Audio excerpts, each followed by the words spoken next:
पाठ 12 मन का दर्पण कहानी। पाठ परिचय। प्रस्तुत पाठ में एक सफेद गाय अपने साथ रहने वाली काली गाय से उसके रंग के कारण नफरत करने लगती है। साथ ही वह अन्य जानवरों को भी पसंद नहीं करती। एक दिन दोनों गायों की लड़ाई हो गई, जिस कारण काली गाय के शरीर से खून निकलने लगता है।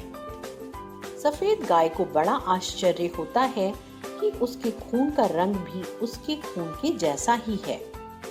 अंत में सफेद गाय समझ जाती है कि सुंदरता रंग की नहीं होती अपितु गुणों की होती है। एक किसान के पास 2 गायें थीं। एक इतनी काली जितना कोयला, दूसरी इतनी सफेद जितना संगमरमर। परंतु सफेद गाय को यह पता नहीं था कि वह सफेद है और काली गाय को यह पता नहीं था कि वह काली है। एक दिन सायंकाल जब दोनों एक झील पर पानी पीने गईं, तो झील के निश्चल पानी में दोनों ने अपनी अपनी परछाई देखी। काली गाय दोनों के बीच के अंतर को ना समझ सकी, जबकि सफेद गाय ने दोनों में रंगों के अंतर को समझ लिया। उसी दिन से उसके हृदय में काली गाय के प्रति घृणा पैदा हो गई। अब वह उससे अलग अलग रहने लगी। वह चारागाह में भी उसके साथ नहीं जाती थी। एक ही तबेले में उसे एक साथ बांधा जाना भी अच्छा नहीं लगता था। यहाँ तक कि एक ही बाल्टी में से वह पानी भी नहीं पीना चाहती थी। अब तो वह उसकी आवाज का उत्तर भी नहीं देती थी। वह अब किसी को भी अपने समान नहीं समझती थी। किसान के यहाँ रहने वाले अन्य जानवरों को भी पता चल गया था कि सफेद गाय अब उनके प्रति इतनी दयालु नहीं रह गई थी।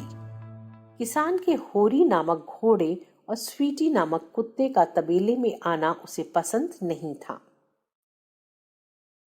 चितकबरे बैल, भूरी बकरी और काली बिल्ली का भी अधिक स्वागत नहीं होता था। सभी इस परिवर्तन से हैरान थे और उन्हें यह बुरा लग रहा था। वह गाय अभिमान के कारण अपने अकेलेपन में ही विशेष प्रसन्नता महसूस करती थी। वे कोमल नजरें, जिनके लिए उसकी जाति प्रसिद्ध है, अब कठोर हो गई थी। स्वीटी के सो जाने पर वह खेत में रहने वाले सफेद खरगोश से देर रात तक बातें करती। काली गाय को उसके व्यवहार से शंका होने लगी थी। एक दिन दोनों के बीच भयानक झगड़ा प्रारंभ हो गया, जिसने एक खुले युद्ध का रूप ले लिया।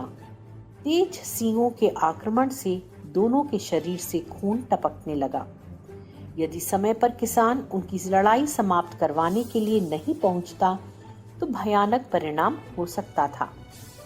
जब सफेद गाय ने काली गाय का बहता हुआ खून देखा, तो उसे बहुत सदमा पहुंचा। उसने देखा कि काले गाय के खून का रंग भी उतना ही लाल था जितना उसका अपना। इससे उसे अपने घाव की अपेक्षा अधिक पीड़ा महसूस होने लगी।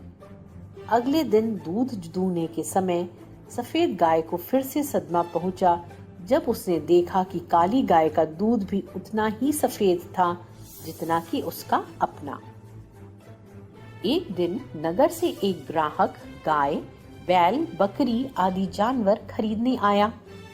किसान दोनों गायों की पिछले दिनों वाली लड़ाई से बहुत चिढ़ा हुआ था। उसने ग्राहक से कहा, मेरी गायें कलेशकारी बनती जा रही हैं। तुम उनमें से एक को ले जाओ ताकि दूसरी के पास लड़ने का कारण ही शेष न रहे।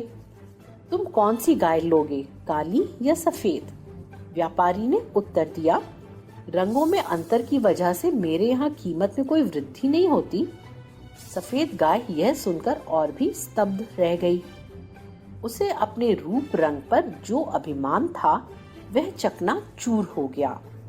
वह समझ गई कि ना खून में, ना दूध में और ना ही रंग में कहीं भी वह काली गाय की अपेक्षा बढ़िया सिद्ध नहीं हुई। व्यापारी उसकी बेहद सफेद चमड़ी के प्रति कोई विशेष ध्यान न देता हुआ प्रतीत हो रहा था। झील के दर्पण ने उसकी काली साथिन और स्वयं के बीच अंतर स्पष्ट कर दिया था। लेकिन अब एक दूसरे से अलग होने का समय आया तो उसे दोनों में समानता दिख रही थी। वही खून, वही दूध और अंत में वही एक जैसी मौत। उसे इस बात का भय भी सता रहा था कि ग्राहक उसे कैसे रखेगा।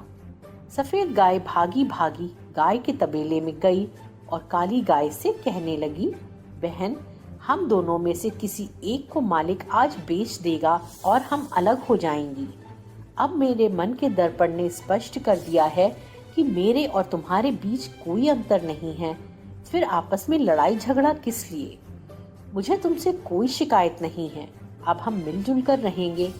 मैं तुमसे अलग नहीं होना चाहती।